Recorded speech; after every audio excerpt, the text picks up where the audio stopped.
Et salut les amis, là c'est Jackie. Aujourd'hui je suis à la boutique d'entrepôt à Equaterra. Alors là tu te dis c'est quoi ça Equaterra? Equaterra c'est route de Strasbourg, c'est en face justement du vétérinaire qu'on connaissait tous. Chose on va dire route de Strasbourg. Et là, regarde derrière moi, il y a plein de produits, tout ça. Et on va vous expliquer d'où proviennent ces produits, donc souvent de Madagascar, et comment c'est fait, et comment c'est distribué, et qui les distribue. Donc aujourd'hui je suis avec Rodrigue et je vais vous le présenter. Donc salut Rodrigue, merci de m'avoir invité chez toi justement dans ce nouveau magasin entrepôt on va dire, Equaterra. Ça vient de débuter il y a quelques mois à Brumat, c'est-à-dire c'était le mois de juin, donc ça fait à peine 6 mois que c'est là. Et j'ai envie que tu te présentes un peu à nous et que tu nous présentes un peu tout ce qu'on a ici et à quoi ça sert, comment c'est fait et pourquoi c'est fait. Voilà. Alors Rodrigue Bastien en fait, on a créé la société avec mon frère Equaterra il y a un petit peu plus de 3 ans. En fait c'est par rapport à des projets un petit peu humanitaires. Moi j'ai quitté mon travail, j'étais dans la restauration en fait, je suis un ancien de la restauration et mon frère un ancien aussi de l'import-export, donc on avait tous les deux un métier où on pouvait lier un petit peu les déplacements, les produits, tout ça, voilà. Les produits voilà. Tout ça. J'avais beaucoup au niveau de la clientèle, on connaissait un petit peu les restaurateurs. On a commencé à distribuer nos produits en fait dans les magasins bio, donc une centaine de magasins bio en France où on distribue nos produits. Ah c'est beaucoup. Hein. Ouais. Et maintenant on a développé un petit peu, donc on a créé la boutique d'entrepôt. Justement pour faire montrer un petit peu aux particuliers toute la gamme de produits qu'on peut avoir. Donc on a des produits qui viennent du Laos, de Madagascar, d'Arabie Saoudite pour les dattes. Madagascar c'est plus pour la vanille, pour les poivres. Pour le Laos, on a des poivres aussi, des thés, des tisanes, des hibiscus, des bananes, des choses comme ça. Donc je vais balayer un peu autour pour montrer un peu tout ça aux gens. Donc on va un peu zoomer tout ça, on va montrer. Donc alors, toute la gamme qui est là-bas, comme elle chante à limite, c'est avec les... Donc alors là, il y a un mélange de sel qu'on élabore ici, directement à Brumat. Ouais. On a des mélanges de sucre. Les mélanges de sel et de sucre, il y a des épices en fait qui viennent de Madagascar. Donc, des épices qui sont équitables. Donc explique-nous le truc équitable, parce que justement les gens ne comprennent pas ce mot équitable. Justement c'est des petites productions, ça va pas être des grosses productions, en général c'est les producteurs font des 100, 200, voire jusqu'à 1 tonne, ils peuvent faire un petit peu plus, ils se regroupent des fois en coopérative et nous on leur rachète les produits. On les rachète aussi le produit à un prix qui est certifié, qui est un prix qui est bloqué. Justement pour qu'il n'y ait pas d'arnaque en fait, enfin ouais. Qui se fasse pas à cause des marges et tout, voilà. Que les autres se mettent dessus. Voilà. En gros on peut expliquer, si on compare par rapport à chez nous, les petits commerces équitables, c'est un peu nos agriculteurs voilà. Qui vendent directement chez eux à la ferme les produits qu'ils ont fait, oui. Comme certaines fermes qu'on connaît bien ici, et ça passe pas par la grande distribution, par les gros magasins, oui, voilà. Qui la donnent encore moins. Là c'est vraiment on va dire le produit l'a acheté à un prix équitable correct. Oui, voilà. Voilà, par les grandes surfaces, généralement, on ne leur donne pas grand chose, et eux mettent un maximum de marge dessus pour faire un maximum de bénéfices. Et là, au contraire, c'est vraiment le petit producteur, le petit agriculteur de là-bas, on va dire, voilà. Qui fait son petit profit à lui, et ça aide à prospérer et à ces personnes-là de grandir un peu plus, et entre guillemets, de ne pas se faire rouler dans la farine, on va dire. Voilà. C'est un peu ça. Oui, c'est un peu ça. C'est-à-dire, c'est vraiment payer le produit à sa juste valeur au producteur. Voilà. Est-ce que j'ai bien expliqué ou pas? Oui, très bien. Très bien. Je suis pas un pro, mais j'ai dit. Voilà, c'est ça. Ils ont des produits vraiment de qualité, en fait, des poivres vraiment de qualité, des épices. Il y a même des thés, des dates, j'ai vu, il y a pas mal de choses. Là-bas, on a des dates, tu vois. Voilà, des dates directement, des poivres de toutes les qualités. Hein.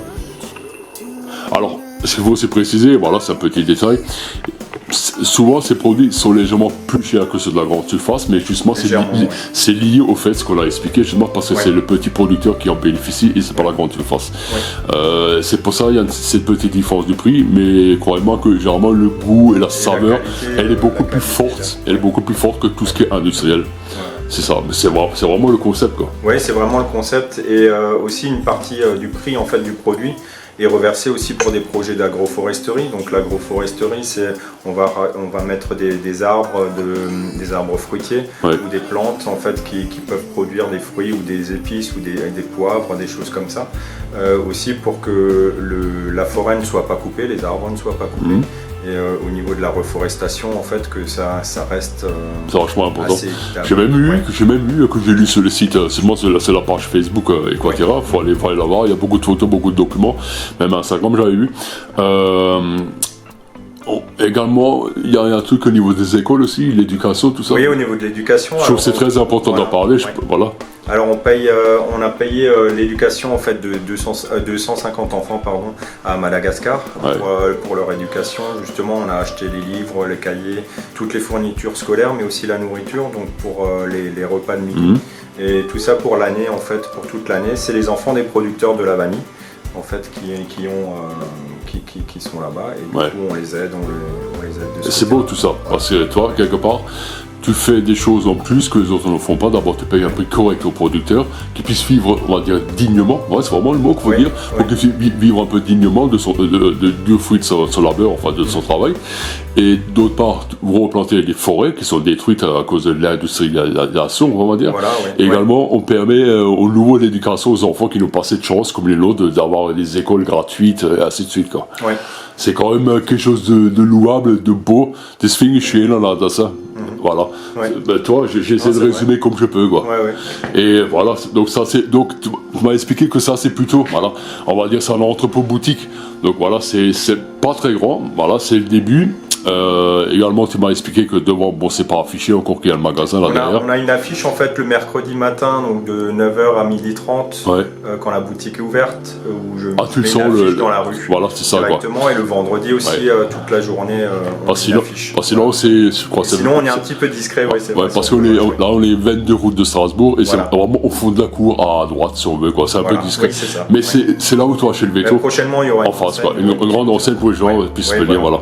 Donc, tu as quand même des horaires d'ouverture un peu pour le public, tu m'as dit. Oui, voilà. Alors le mercredi de 9h à 12h30 et le matin, et le vendredi toute la journée, donc de 9h à 12h30 et de 15h à 19h.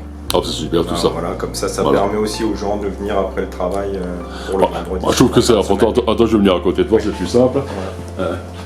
La caméra filme tout ça, c'est pratique, on a très bien. Donc ce qu'on est important de savoir qu'à Brumat, on a certains, on va dire, c'est pas vraiment un magasin, c'est un petit dépôt de vente, on va dire, boutique, qu'on a ça en plus, que les gens ils ignorent. Justement, on a pas mal de choses ici que les gens ne connaissent pas, moi je suis là pour les faire découvrir. C'est un petit truc en plus, donc voilà, c'est vraiment le commerce équitable, c'est vraiment, je pense que c'est l'avenir. En fait, c'est comme nos petits paysans, nos agriculteurs qui vendent sur place leurs produits, comme on le faisait à l'époque, tout simplement, sans passer par les gros industriels. Et là, les 22 routes de Strasbourg, Equaterra existe depuis 6 mois déjà. Ils ont même des coffrets cadeaux qu'on peut faire à Noël, et il y a pas mal de choses, c'est ça? Oui, voilà. Voilà, quelques coffrets, justement, pour avoir des quelques coffrets avec plusieurs poids et tout ça. Je peux juste le prendre? Oui, il n'y a pas de souci.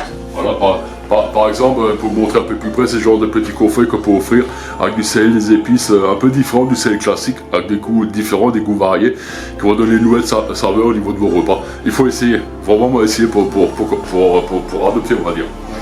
Et donc, comme je disais, c'est hyper important de montrer ce qu'on a à Brumat, souvent qui est caché au début, mais qui par la suite va se développer. Les gens ne le connaissent pas. Je suis persuadé qu'au niveau du groupe ou ceux qui suivent ce Brumat, il y a beaucoup de gens qui ne savent pas que ce magasin existe. Et il existe depuis 6 mois. C'est un peu caché, mais il existe depuis 6 mois. Et ce qu'ils font, c'est vraiment formidable, parce que vraiment, le commerce équitable, c'est quelque chose de fabuleux. Ils replantent des arbres, ils permettent l'éducation des enfants, et il y a plein de choses derrière qu'on ne sait pas encore, qu'on découvre petit à petit. Tu vas sur Google, tu tapes Equaterra, tu verras tout ce qu'ils font, c'est incroyable. Rodrigue, j'ai envie de te dire merci. Merci à toi, Jacques. Moi, je te dis merci de m'avoir invité. En même temps, salut ton frère Raphaël, que j'avais au téléphone. Je sais pas, c'est pas lui que je suis passé. Et puis, donc, je rappelle, c'est Rodrigue et Raphaël Bastien. Donc, voilà, moi je le dis. Ce sont les deux fils du docteur Bastien que tout le monde connaît à Brumat. Voilà, et en même temps, j'en profite pour saluer le docteur. Merci de m'avoir soigné à l'époque de ma grosse blessure que j'avais au travail et tout. Je dirais pas laquelle, mais j'avais une très grosse blessure qui m'a super bien soigné. Voilà, et comme je t'avais trouvé une phrase en Alsace, Morskut und Salut Pissomme. Salut Pissomme. Salut Pissomme. Ein Kilometer Schmelzer und eine schöne Weihnacht und eine gute Rutsche Schnee. Jo, Morskut. Salut.